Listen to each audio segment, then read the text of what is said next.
sa Bible po, nakita po natin no, yung Israel, yung naalipin sila, yung time ni Moses, no, tinawag si Moses para mula doon sa kanilang pagkaalipin sa Egypt ay makapag-worship sila sa Lord. 'Di ba? Hindi naman sa parang sobra na kayong kalupitan kaya lalabas. Hindi eh. Ang pinaka-reason po, sobrang lakas ko yata, sorry. Ang pinaka-reason po kung bakit po 'yun nangyari or tinawag si Moses is for them to have their God worshipped. For them to have fellowship and relationship with their only God. Amen? Hindi po siya nakatutok dun sa dahil nahirapan lang. Kundi God gusto niyang i-secure yung kanyang tao. Gusto niyang i-secure yung kanyang bayan. At gusto niya na maranasan ng Israel kung paano siya maging Diyos sa kanila. Amen? And in the Bible, there are many stories of breakthrough. Yan po yung tema natin for this month, February. Breakthrough. Na yung mga mahimala na mga nangyari sa buhay nila, yung katulad nung tumawid sila sa dagat, diba? Sa dagat na naging lupa. Diba? Gumanon yung dagat eh. Nahawi, tas nakadaan sila. At sabing ganon, wag iikot, wag dun sa dalagang daan. Wag sa dating daan. Pakisabi sa katabi mo, wag sa dating daan. wag dun sa daan talaga. Yung normal na daan. 'Di ba? Wag dun. Hindi kayo dun dadaan, sabi ng Lord kay Moses. Dadaan kayo dito. Sabi ni Moses, dagat na to. 'Di ba? Ayan na yung mga Egyptian soldiers. Malapit na sila. Sabi ng Lord, aabutin kayo pag dito kayo dumaan sa long cut. Meron akong shortcut sa inyo. 'Di ba? At yun nga dun sa dagat. Sabi, paano to? Mamamatay tayo dito. Sabi ng mga tao, nataranta. Alam niyo, pagka may breakthrough sa buhay natin, natataranta tayo eh. Diba? We are out of control. Lord, paano to? Diba? Paano to? So, nangyari, nakatawid sila sa dagat. Pero you know what? Hindi nagtapos doon yung mga breakthroughs ng Israelites. Because during that time, wala na si Joseph, no? Si Joseph, siyempre in command siya sa Egypt, no? So medyo hayaha yung mga Israelita, pero nung nawala si Joseph, yung mga nakalimutan na yung ginawa ni Joseph sa Egypt. So pinahirapan sila during the time of Moses. Ang nangyari, na-capture na iba-ibang mga empire. Persian Empire, Babylonian Empire. 'Di ba? Na-capture sila, naalipin sila, napalaya sila sa sarili nilang lugar. Na-invade sila ng mga foreigners, mga foreign empires. Na-invade sila. But you know what? Ang Panginoon nakasubaybay. Siyempre, ang history ng mga Israelita, no? Una pa lang kay Moses, ikaw lang makikipag-usap kay Lord, ha? Huwag kami, mamamatay kami. Di namin kaya. So yun yung history ng mga Israelita.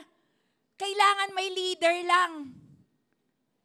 'Di ba? Kasi ayaw nila na diretsong makipag-usap sa Panginoon. Sabihin mo sa katabi mo, kaya mong makipag-usap diretso sa Lord. Mga Israelita ganun sila eh. Kaya yun yung naging upbringing nila, no? Yun yung naging lifestyle nila, laging may inaasahan. Imbis na sa Diyos diretso, laging may leader na inaasahan. Tapos magrereklamo kapag yung leader naging limitado. Diba? Nagrereklamo. Sila, hindi nila ni-nurture yung kanilang personal relationship kay Lord. Asa sa leader. Wala dito nun. Amen? Lahat tayo may personal relationship kay Jesus Christ. And nasabi dito, ito nangyari. Then naalipin. Biglang sabi na Lord, enough is enough. I am raising up Cyrus. Ba? Cyrus is a master of Babylon. Ibig sabihin, walang koneksyon sa Israel. But the Lord chose Cyrus para ilabas at tanggalin yung pagsakop. Palayain ang mga Israelita. Siguro yung mga Israelita nag-expect na may Red Sea na naman na sila natatawirin. Diba? Minsan tayo yung breakthrough natin before, inaasahan natin ganun pa rin yung breakthrough natin ngayon. Hindi po, sabi mo sa katabi mo, hindi umuulit si Lord ng himala. May specific na himala ang Diyos na gagawin sa'yo. Depende sa sitwasyon mo yan eh. Diba? At mamamangha ka. Amen? So nangyari, niraise up si Cyrus at napalaya sila sa mga invasions ng kaaway. So, dati exile, napalaya sila. And nagkaroon sila ng sarili nila uling identity. Di nila akalain na ganun gagawin ng Panginoon, no? By the way, ano pala sa Tagalog ang breakthrough? O wag mo muna ipa-flash, Rachel. Sinong matapang? Siyempre, wag pong sasali yung mga nakakita na. Kadayaan na yan. Okay, so hula lang po. Make a wild guess. Ano sa Tagalog ang breakthrough? Ha? Nabasa mo na eh. Ay, ginugel nyo. Okay, andaya, nag-google kayo ha. Okay, ilabas na yan. Pambihirang tagumpay. Ako din po nagulat. Yan. Yan, ako din po nagulat na ito po yung Tagalog ng breakthrough. And nire-redeem natin siya, no? Kasi marami tayong pambihirang tagumpay. Tulad ng nagkaroon tayo ng kuryente, 'di ba? Dati isa lang daw yung language. 'Di ba? Pero nagkaroon ng mga ilang languages. Ngayon ang dami ng mga dialects, mga languages, 'di ba? So maraming breakthrough sa mundo. May naka-discover na rin na bilog ang mundo. Pero syempre, lahat ng 'yon ay nagmula sa Diyos because He is our great creator. Amen? Kasi sabi, wala lahat eh. Diba? In the beginning, God created the heavens and the earth. So, ibig sabihin, wala lahat. So, pambihirang tagumpay ang gusto ng Panginoon sa bawat isa sa atin sa umagang ito. Pero pambihirang tagumpay ay galing sa Kanya sa pamamagitan ng ating pananalangin. Because during those time, diretso face-to-face, voice-to-voice, nakikipag-usap siya sa mga leaders na pinili. Pero ngayon, thank you Lord, ginamit niya yung prayer for us to have access to talk to the Lord. Diba parang nagugulat kayo sa akin, hindi kayo excited. Sorry, masyado ako excited. Okay, so ito to sa Isaiah 45 verse 2. Ito po yun, no si Cyrus yung pinili. At ang sabi ng Panginoon, ang tindi ng sinabi ng Lord, by the way, if this is bearing witness in your spirit, you claim it. Kung may sitwasyon kayong mahirap, you claim this verse. Ako, sabi ni Lord, ako ang maghahanda ng iyong dadaanan. At papatagin ko ang mga bundok. Kasi baka may nakahadlang na bundok eh. Diba naalala ko yung nagpray, sabi niya, dumilim, nasa forest siya. Inabot na siya ng dilim. Siyempre galing siya sa gawain ng Panginoon na, sa forest siya dumaan. Naku, ang dilim-dilim na. Tapos nung dumadaan siya, may nakita siyang malaking bato. Nakaharang sa daraanan, maliit lang yung daanan, pero malaki yung bato. Sabi niya, tinuruan kami sa faith.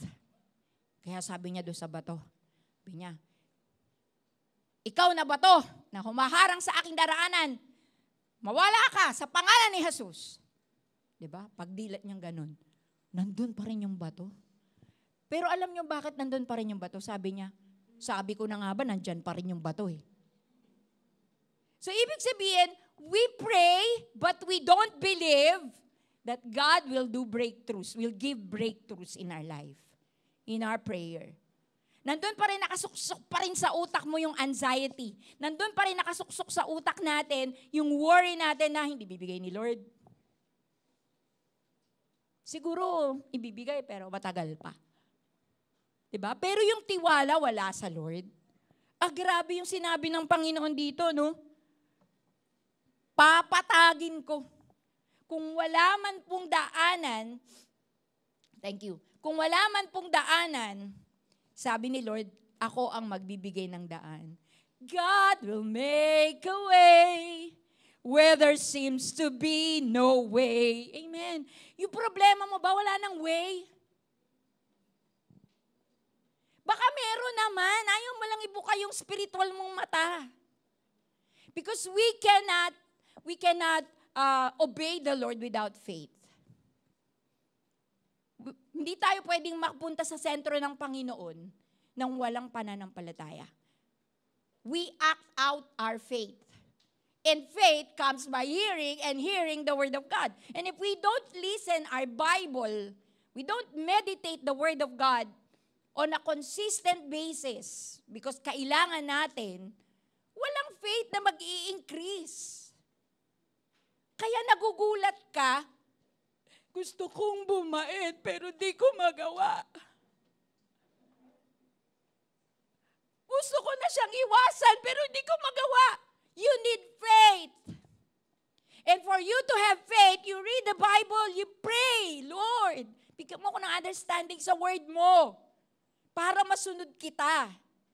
Marinig kita, hindi yung laman ko, hindi yung gusto ko. Marinig kita, Lord, kasi you know what's best for me. Do you believe it? God knows what's best for us. But we choose our own best. Pinipili natin yung sarili nating kakayanan. Mga payo para sa pananalangin nagtatagumpay. May payo. May payo po ako sa inyo. Para sa panalangin nagtatagumpay. Kasi pambihirang tagumpay sa prayer to eh. Amen? Uunahan ko na po Nag-pray po ako na someday may magtanong po sa akin. Anong gusto mo? Siyempre gusto ko gadget, para mas makagawa ng preaching at makapag-store ng e-books. Amen. Pero matagal po. Natutokso na po ako mag-home credit. Sabi ni pastor, tama na, dami na nating utang. Lumaya na tayo sa utang, bayaran na natin lahat yung utang, pag-pray na lang tayo, humingi tayo sa Panginoon. Pero hindi ko siya inisip-isip. Binigay ko na lang sa Panginoon. Kumbaga, aandar ako kahit wala dito. Tingnan mo yung katabi mo, aandar kaya yan? Kahit wala yung hinihingi niya sa Panginoon. O parang, hindi kasi mas maganda pag Diba? Diba?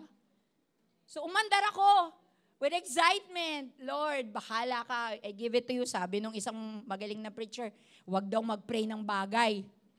Tao daw ang ipag-pray. Kasi pag gumanda ang ekonomiya, lahat mabibili mo. Kaya sige Lord, tao, ipag-pray. Mabago yung buhay ng tao, lumaya yung tao. Sige, ipag-pray ang tao. Diba? Kaya kayo naririto ngayon, may nananalangin sa inyo. Kaya safe kayong nakarating, may nananalangin sa inyo. Thank you, Lord. Amen. Naalala ko nung nagkasakit si tatay, inalarm po yan sa atin, sa mga nagpe-pray.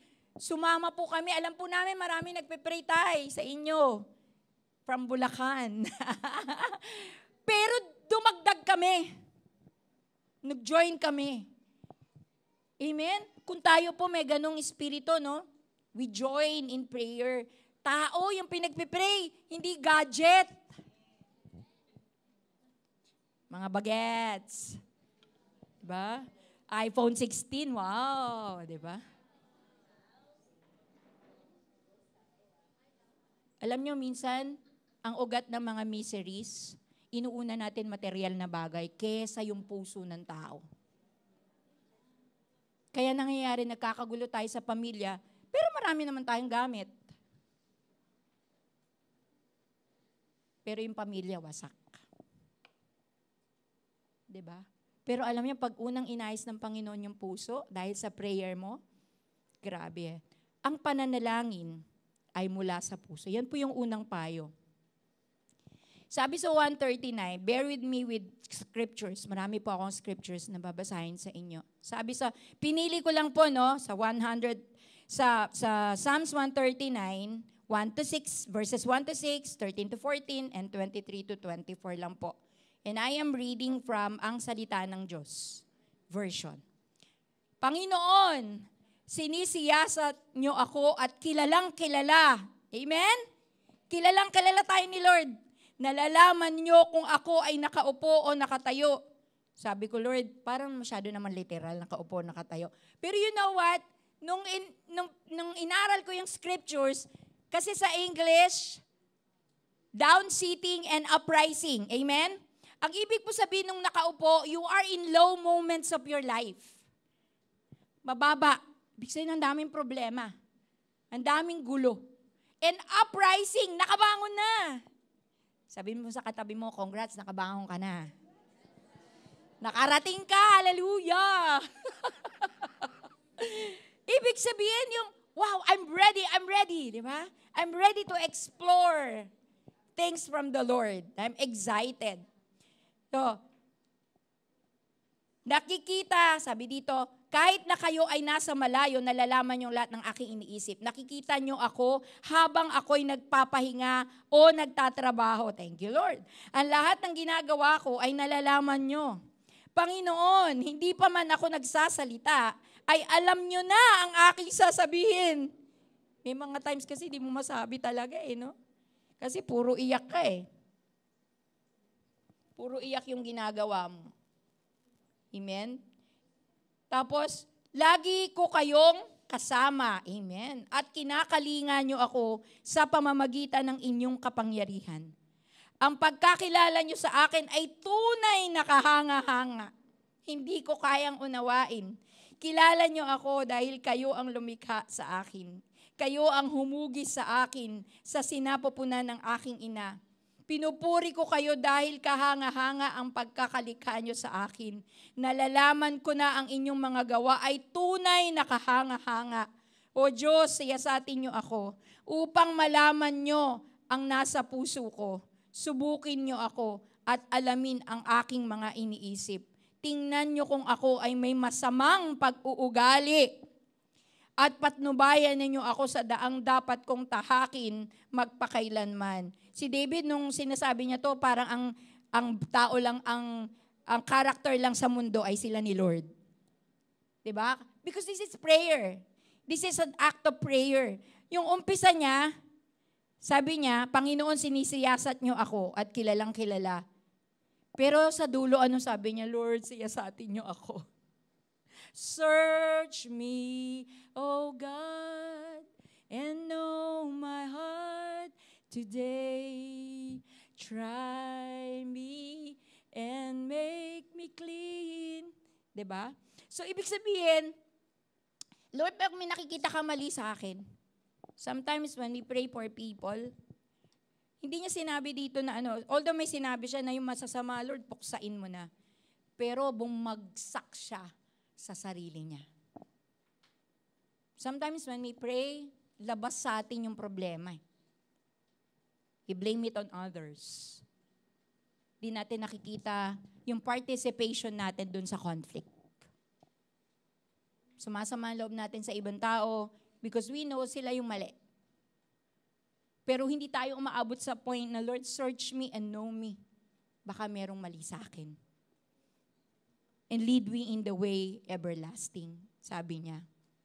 So ito ay mula sa puso, kilala ka ng Panginoon. Bakit ganun? Pagka nagtatampo tayo, na-e-express natin.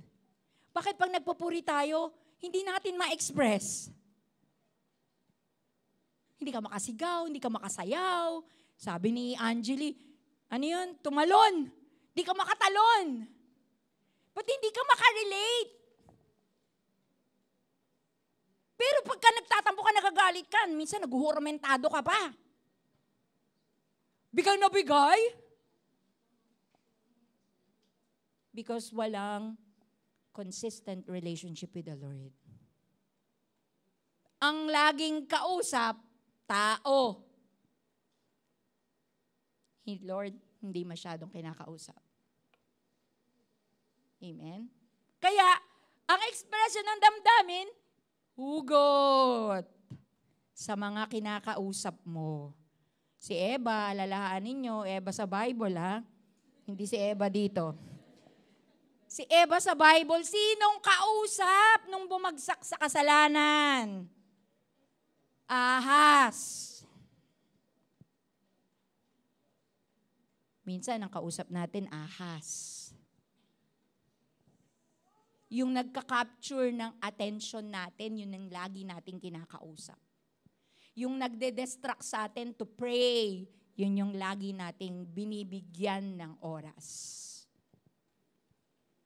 And we haven't really established our prayer life to the Lord. Wala namang perfect eh. Lahat naman tayo estudyante pagdating sa pananalangin. Even me, even pastor, we are all students in prayer, in consistent prayer. So, kilala ka ng Lord, umamin ka na. Sabihin mo na talaga. Minsan, pa nagpe-pray tayo, sino dito nahihilangan kayo mag-pray sa company, sa government? Di ba nahihilingan kayo? Huwag kayo mataranta. Kasi ang panalangin ay mula sa puso. Sa puso na may laging pakikipag-ugnayan sa Panginoon.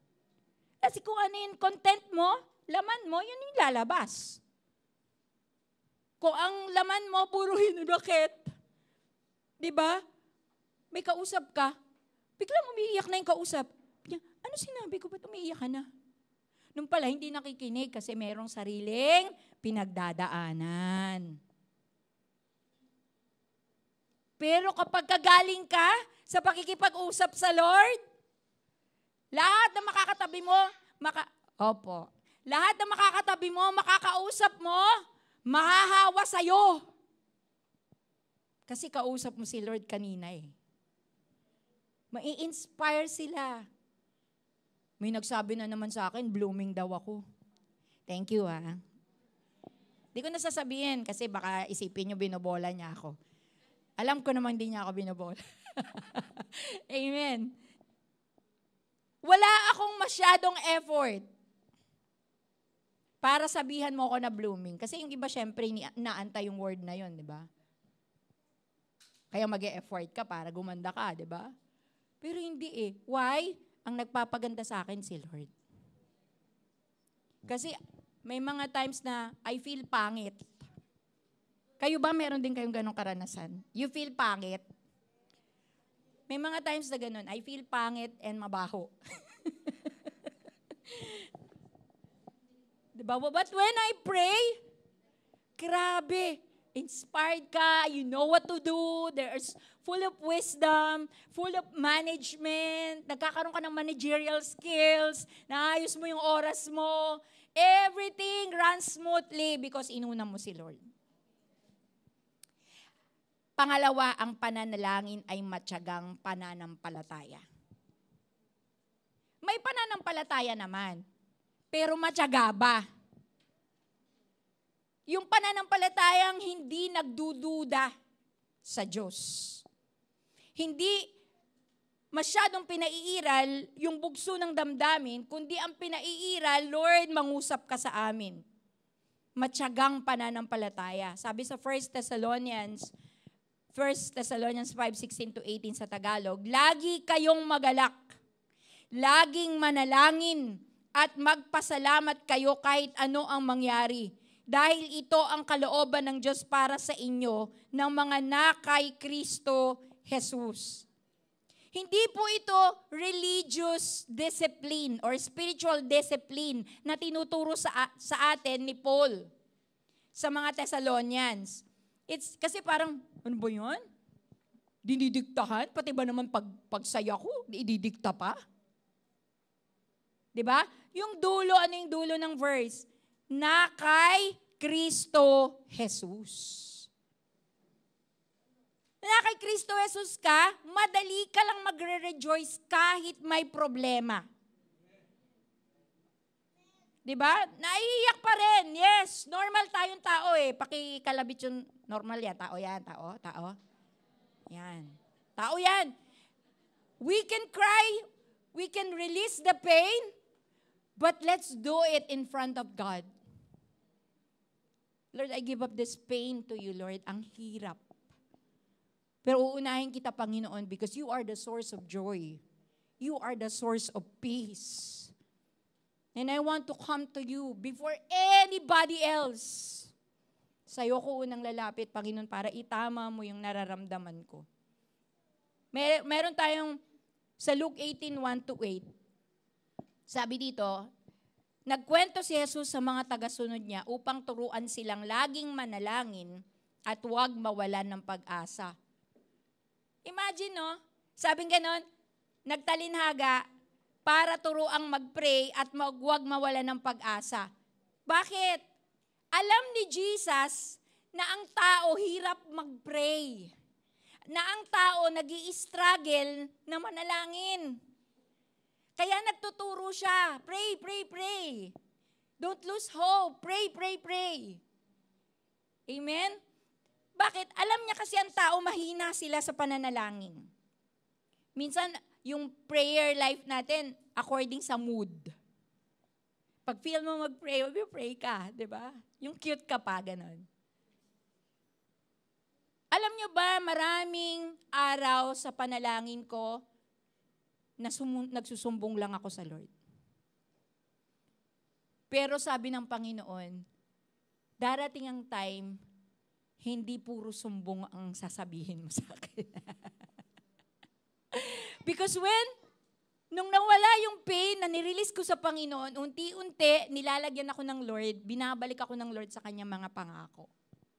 And unti-unti yung pain na yun, naghihilom siya. Walang makakapaghilom ng sugat natin sa damdamin, si Jesus lang po. In fact, nung namatay siya sa cross, isa yun sa benefits natin sa cross. Healing from every sugat ng damdamin. Mas mahirap po gamutin yun kaysa yung sugat talaga na literal. Sabi dito, may kwento, may isang hukom na walang takot sa Diyos at walang iginagalang na tao. Sa bayan ding yun, may isang byuda na palaging pumupunta sa hukom at nagsasabi, bigyan niyo po ako ng katarungan at ipagtanggol niyo ako laban sa mga kaaway ko. So may injustice na nangyari dun sa byuda. Nung una ay hindi pinapansin ng hukom ang byuda, pero bandang huli ay sinabi niya, kahit hindi ako natatakot sa Diyos at walang ginagalang na tao, bibigyan ko ng katarungan ng babaeng ito para hindi na niya ako gambalain ulit. Dahil kung hindi, iinisin niya ako sa kapaparito. Para kapaparito niya, ibig sabihin, mai-stress lang ako dito. Sige, pansinin ko na to. Pagkatapos, sinabi ng Panginoon, narinig niyo ang sinabi ng masamang hukom? Ang Diyos pa kaya ang hindi magbigay ng katarungan sa mga pinili niya na tumatawag sa kanya araw at gabi? Tinitiyak ko sa inyo na bibigyan niya agad sila ng katarungan. Ngunit kung ako na anak ng tao ay bumalik na rito sa mundo, may makikita kaya akong mga taong sumasampalataya sa akin? Si Jesus na po ito nagsasalita. Si Jesus na to yung directly nagtuturo. Amen. Hindi natin pwede i-compare ang Lord dun sa unjust judge. Kasi sabi dito, wala siyang takot sa Diyos, sa ugali niya, wala siyang concern sa tao. Pero ito po yung meaning nito sa atin, na kahit na anong sama ng ugali ng tao na nagiging problema natin, when we consistently pray and give it to the Lord, mababago yan. Amen? Diba? Yung lagi mong ini-invite sa church at sa cell group, makukulitan yan sa'yo, a-attend na yan. Kaya ano nga oras yung ano mo? Kulit mo eh.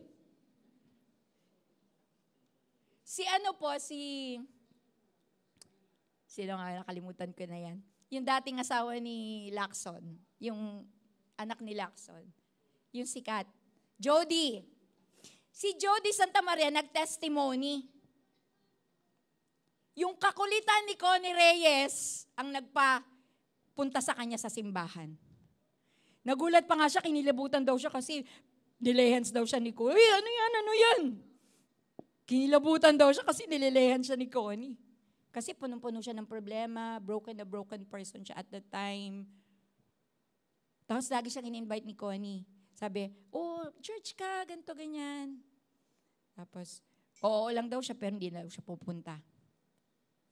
Pero nung siya na yung nagsusumbong sa Diyos dahil sa mga, na-corner na siya ng mga problema niya eh. Nagsumbong siya sa Panginoon, bigla niyang naisip mag-church. At nung nag-church siya, tumawag yung nag-altar call yung pastor. Siya daw unang-unang lumapit. Hindi daw niya maintindihan. Yung ugali daw niya kasi masyadong, teka muna, ganun daw siya. Pero nung time na yun, walang pag-aatubili na lumapit siya sa harapan nung nag-altar call. Amen? Bakit? May makulit na Connie Reyes. Hindi lamang nangungulit na mag-invite, kundi pinagpe-pray si Jody. Si Connie mismo sinasabi niya yun. Pagpe-pray kita, lagi. Tuwing magkikita sila, pagpe-pray kita. Amen? Bakit may ganong mga tao, may mga ganong Christian? Because they believe in God. Sometimes we say we are believers of Christ, pero hindi lahat ng salita niya pinaniniwalaan natin. Because we don't know His promises. Dahil hindi tayo nagbabasa ng Bible consistently. Kaya wala ka maaangkin na promise ni Lord kasi ka naman nagbabasa. Hindi ka naman nagpipray. Hindi mo na iaangkop yung sinabi ni Lord doon sa sitwasyon mo. Paano mo maiaangkop? Di mo nga alam na may ganong verse. Diba? So, pinaalalahanan tayo ng Lord, kung ito unjust na bago. Dahil dun sa faith nung byuda. Amen? So dahil sa faith mo na lagi kang nagpe-pray at iniisip mo may pag-asa habang nananalangin ka, makakakita ka ng maraming nagbabagong buhay. Amen? Minsan nagno-note tayo, no? Nag-express tayo ng damdamin natin. Ba? Yung mga nagno-note kayo ng galit, ng pagod, ng ano, darating yung time magno-note na kayo ng purihin ng Lord kahit pagod. Beautiful pa rin. Purihin ng Panginoon, I'm so productive. Hindi mo nasasabing, I'm so pagod. Kundi sasabihin mo, wow, thank you Lord. This has been a productive day. Thank you Lord for the strength. Amen? Hindi. Sobrang pagod, sobrang ano. Okay lang yan, express mo yung damdamin mo, pero matatapos yan. I tell you. Lapit ka sa Lord. Mag-pray ka. Kasi babaguhin ng Lord pati paligid mo. Hallelujah! Masyado tayo nakatuon sa tao. Nagigil tayo.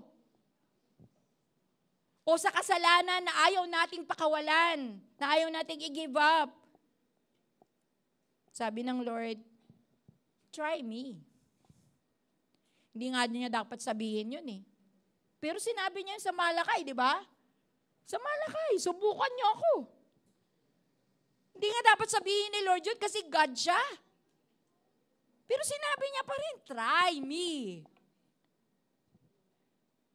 Sabi mo sa katabi mo, you try God. Aayos ka, 100%.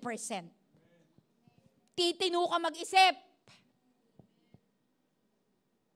Bakit minsan nagsasalita tayo ng emotional? Kasi nga, mas malakas si emosyon kesa si word ni Lord. Mas malakas siya eh. Siya yung nagiging master natin. Kasi ang bilis natin magalit, right? Bilis natin magtampo, ang bilis natin maniwala. Diba? Yung mga hindi po magaling sa maritesan, okay lang yan. Mas okay yan. Diba? Huwag kayo masyado malungkot. John 5:6-9, verse 14. Ito na naman, another story. Ito naman yung lumpo na nag-aabang dun sa Pool of Siloam. Kasi nga, yung Pool of Siloam, pagka daw nag-ripple siya, kailangan daw lumusong ka kasi may healing daw yon. So, andun siya, matagal na siya nandun, nag-stay siya doon. para ma-receive niya yung healing niya. Nakita ni Jesus ang lalaki na nakaigaron at nalaman niyang matagal na itong may sakit. Kaya tinanong siya ni Jesus, gusto mo bang gumaling? So tinanong, nakita na siya ni Jesus. Sabi niya ganun. May gusto mo bang gumaling? Sumagot ang may sakit, gusto ko po sana, pero walang tumutulong sa akin lumusong sa tubig kapag kinakalawkaw na to. Sa tuwing papunta pa lang ako, nauunahan na ako ng iba. Kailangan unahan pala to, no? Nauunahan na ako ng iba. May mga times sa buhay natin na gano'n.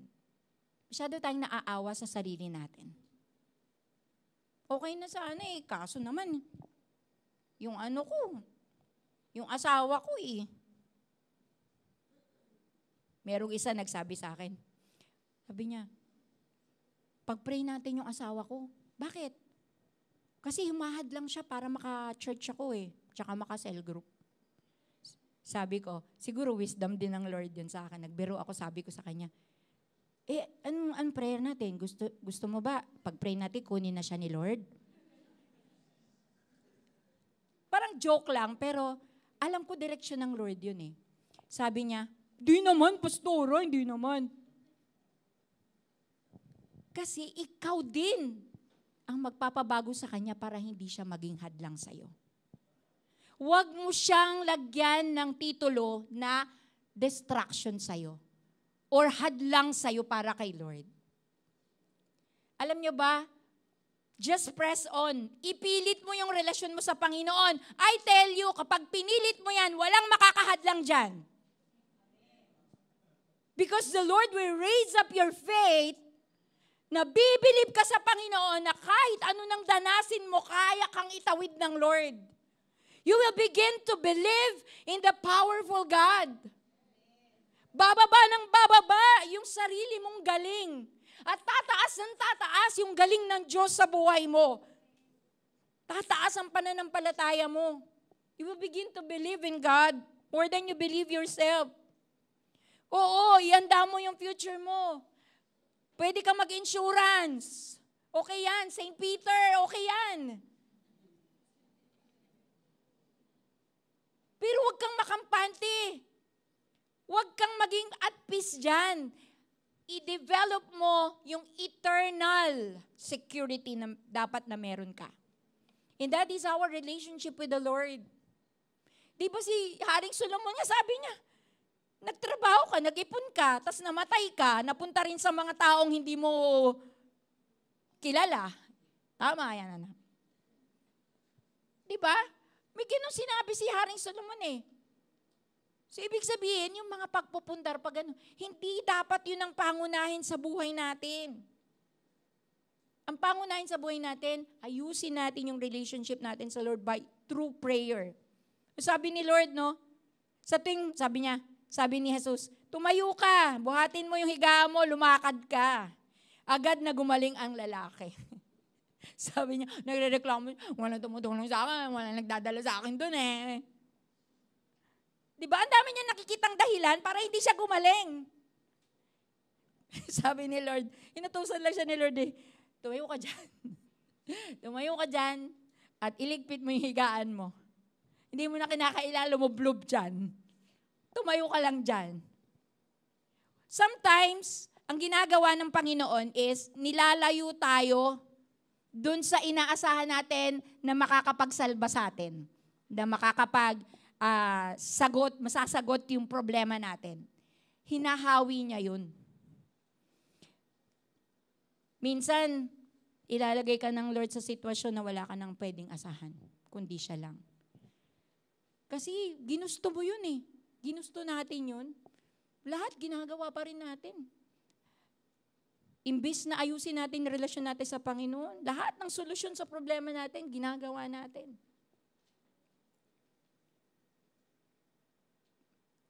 Pero pararating ka pa rin ng Panginoon sa zero. Zero ng buhay mo kung saan pakakarga ka uli sa Panginoon. Pakakarga ka uli ng mga pangako niya. Muling tataas ang pananampalataya mo. Ang panalangin ay paanyaya ng Diyos na makasama ang tao. Mga minamahal, kung paanong lagi ninyo akong sinusunod nung magkakasama pa tayo, lalo na sana kayong maging masunurin, kahit ngayong malayo na ako sa inyo. Sikapin niyong ipamuhay ang kaligtasang tinanggap niyo at gawin ito ng may takot at paggalang sa Diyos sapagkat ang Diyos ang siyang nagbibigay sa inyo ng pagnanais.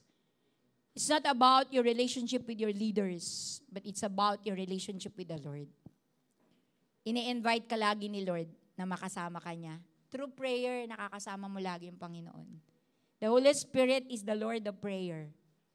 And kanina habang nag-worship tayo, Holy Spirit, thank you ako ng thank you sa Holy Spirit. Kasi naging easy para sa preacher yung praise and worship natin.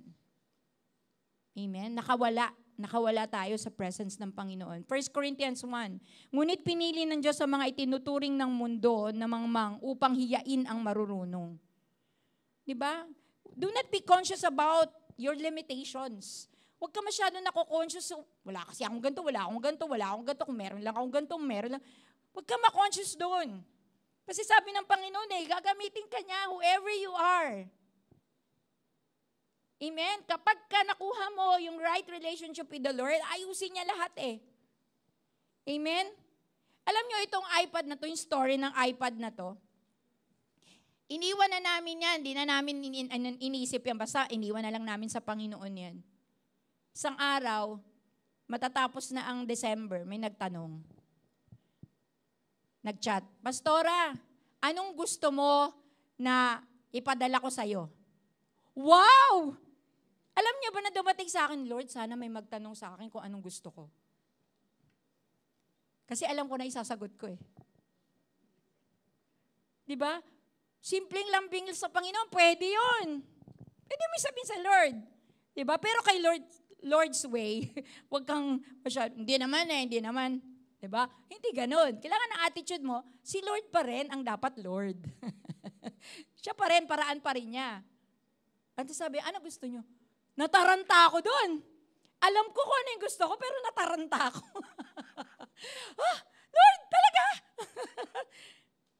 Tapos, sabi niya, nahihiya po ako kasi ganito, ganyan. Di ba? Hard to get pa no?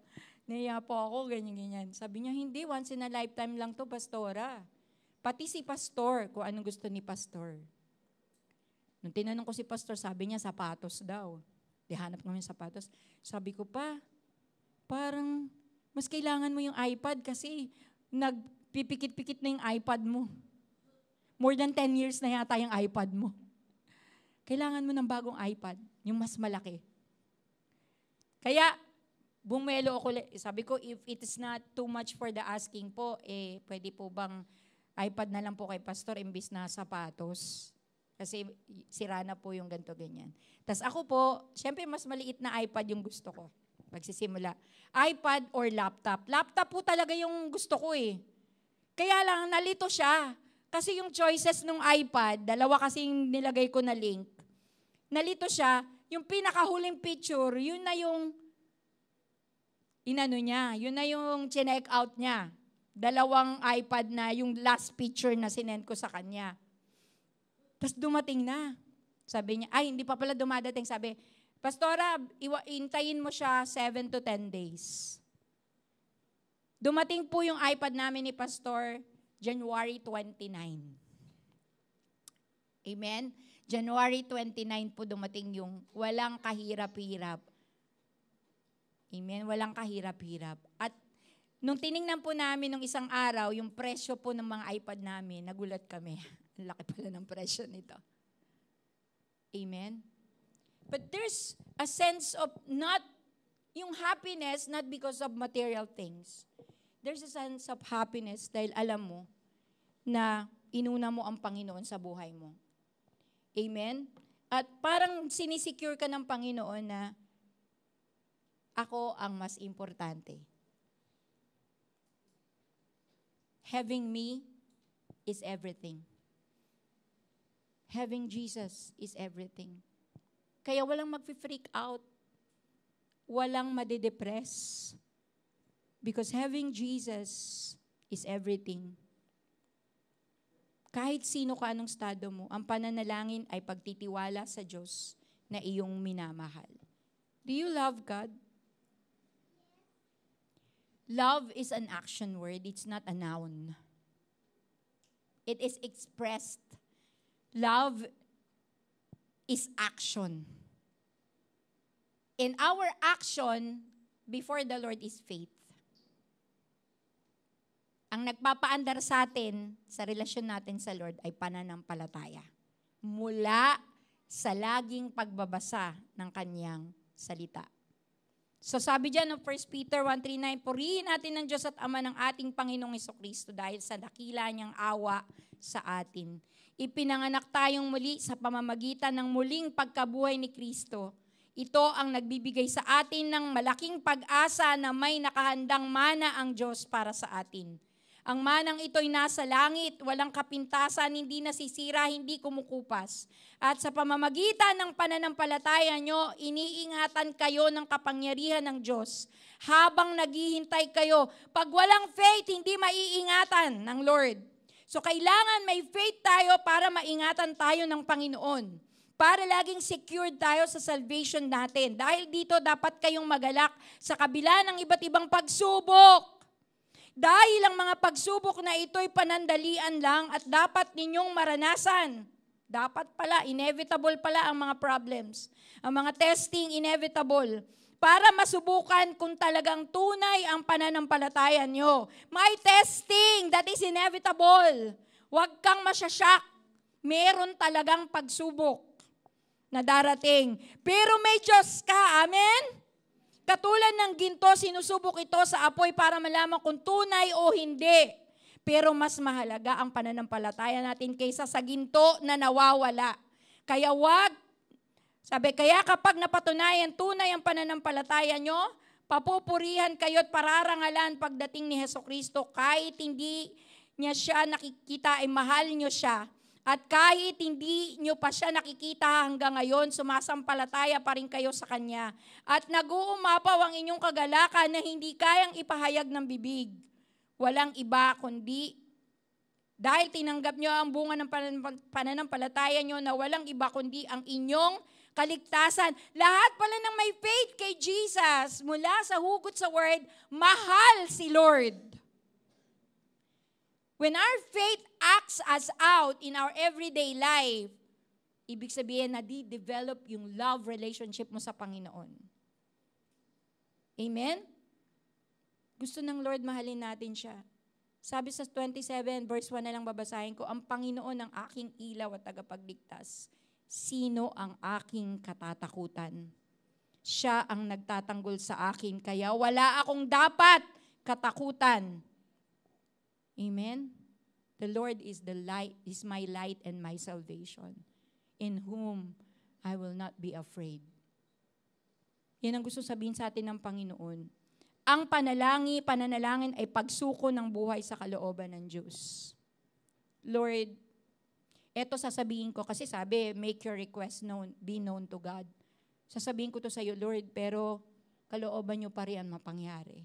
Itama niyo po yung mindset ko, Lord. Baka mali po yung specific details na sinasabi ko sa inyo. Pero bibigay nyo din, pero baka mali yung paraan na ginagawa ko. Baka naghahanap ako ng sarili kong resources para ma-solve yung problem ko. Pero hindi ko pinauubaya sa inyo, Panginoon.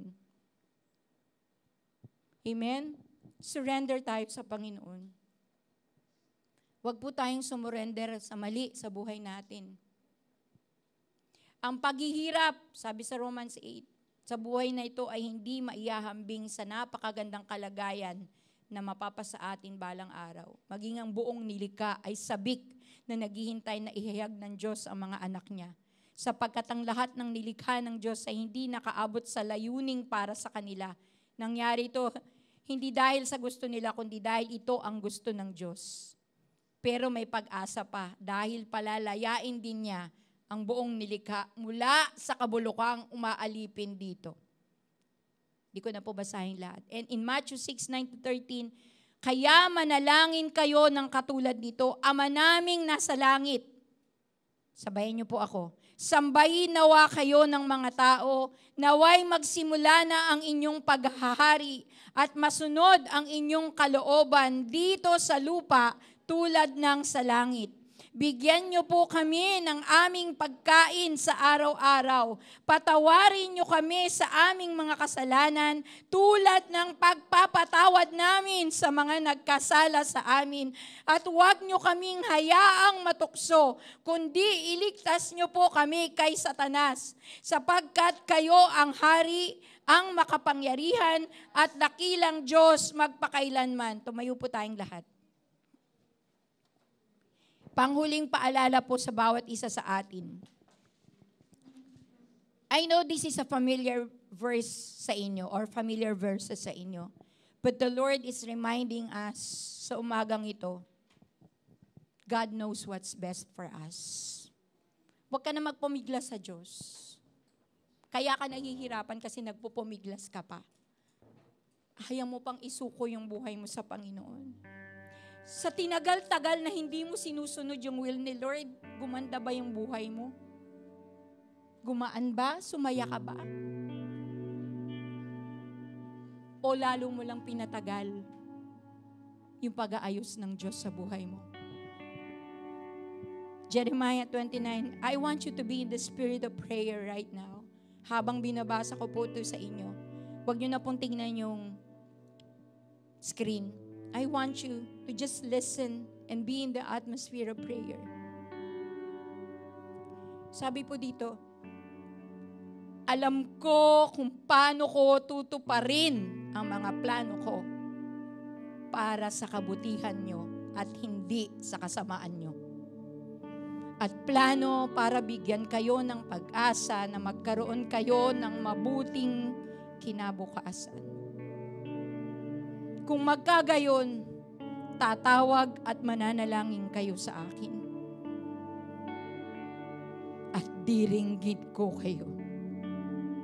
Taos-puso kang manalangin sa Diyos sa oras na ito. Kasi sabi niya, diringgin ko kayo. Kung lalapit kayo sa akin ng buong puso, tutulungan ko kayo. Lumapit tayo sa Panginoon. At pag nasaan natin yung tulong ng Diyos, let's crave. Let's be desperate sa tulong ng Diyos. Kasi ang dami nang tumulong sa atin. Pero walang nangyari. And this time, Lord, yung tulong mo, Lord, yung tulong mo. Yung gusto mo para sa akin. Plano ng Diyos na maranasan ng mga anak niya ang pambihirang tagumpay ng ating buhay. Walang mahirap sa Kanya. Araw-araw tayong magtiwala dahil iaabot niya ang pagpapalang puno ng himala. Miracles come from God. Kaya siya nagiging himala kasi hindi na kaya ng tao. But the Lord wants us to live in the supernatural. Gusto niya mabuhay tayo above the normality of life. Magagawa lang po natin yon kapag tayo ay nanampalataya sa Kanya ng matyaga. Sa pamamagitan ng paniniwala sa Kanyang salita. Pag-aaral, pagbubulay-bulay. At pwede nating sabihin, Lord, be the Lord of my life. Kasi kapag nag-decision ka na ang Diyos ang maging Panginoon ng buhay mo, kung ano yung gusto niya, sisikapin mo yung gawin. I want you to pray, Lord. Buksan mo yung mga isip ng aking mga kapatid ngayon kung ano yung dapat na i-adjust nila sa buhay nila para makuha nila yung tulong mo. Para makuha nila yung protection mo. Yung provision mo. What kind of adjustment are we going to do, Lord? Paano kami magsusurrender sa kalooban mo ngayon umaga? Just let the Holy Spirit speak to your heart.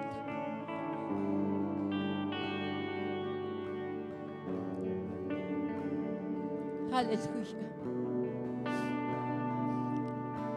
Pinangako ng Holy Spirit, tuturuan niya tayo paano manalangin. Huwag kang mag-alala. The Holy Spirit will teach us how to pray correctly. What to pray for.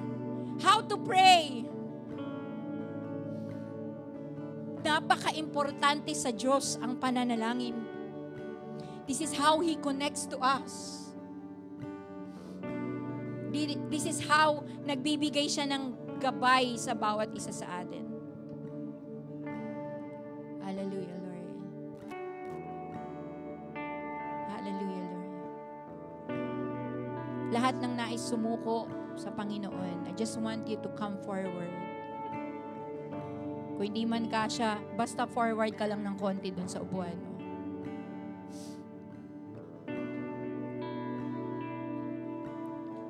If this message is speaking to your heart,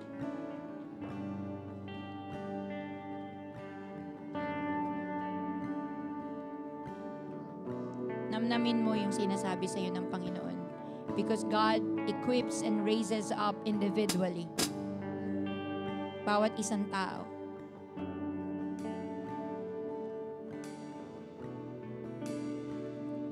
May matagal ka na bang pinapat-pray pero hindi pa rin binibigay sa iyo? Isuko mo na lang yun sa Panginoon. Huwag kang sumuko dahil hindi naman binibigay, kundi isuko mo yun sa Lord.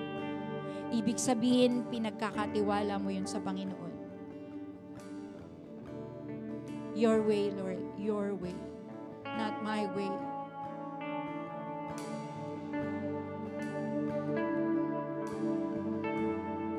Hallelujah. Come on, ikaw mag-pray. Ikaw makipag-usap sa Panginoon. Sense that urging of the Holy Spirit in your heart.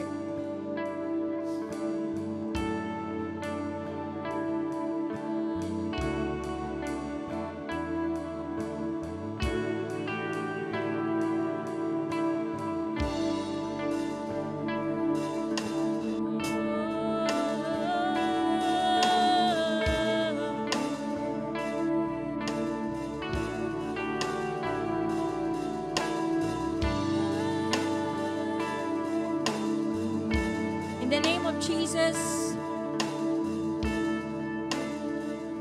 I speak faith life in everyone in the name of Jesus.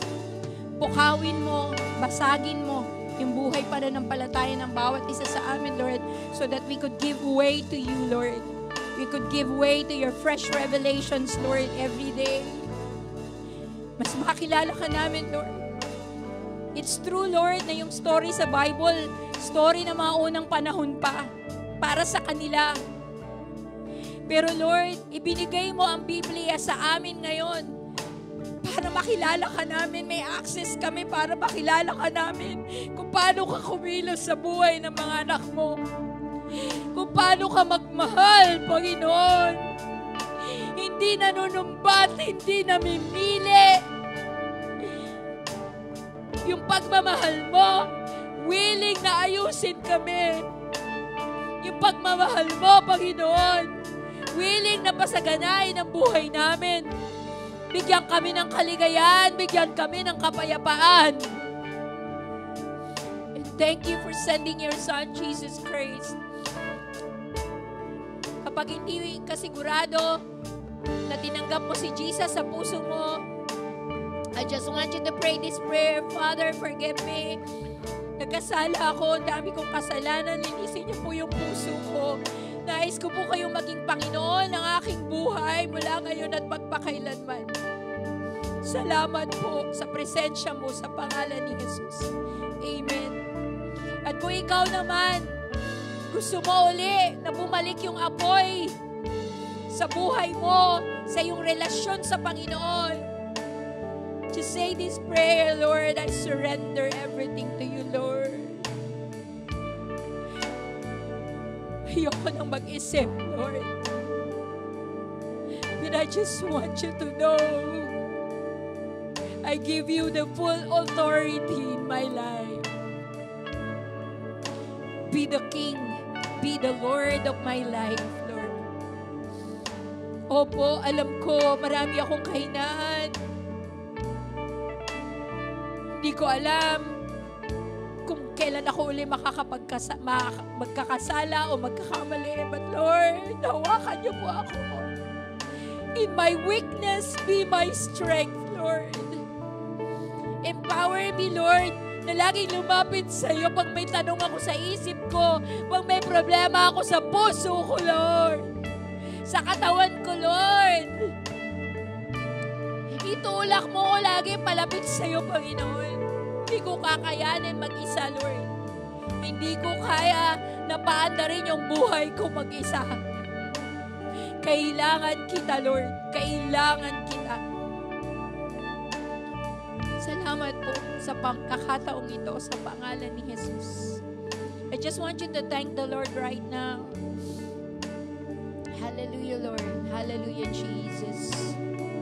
Hallelujah, Lord. Bless your name, Lord God. Thank you, Father. Thank you, Lord. Thank you, Jesus. Yes, Lord.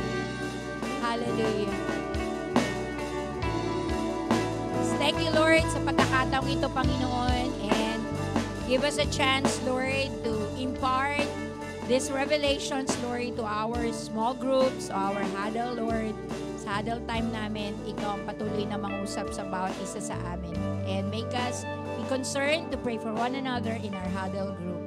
This we pray in Jesus' name. Amen and amen. Palakpakan po natin si Lord.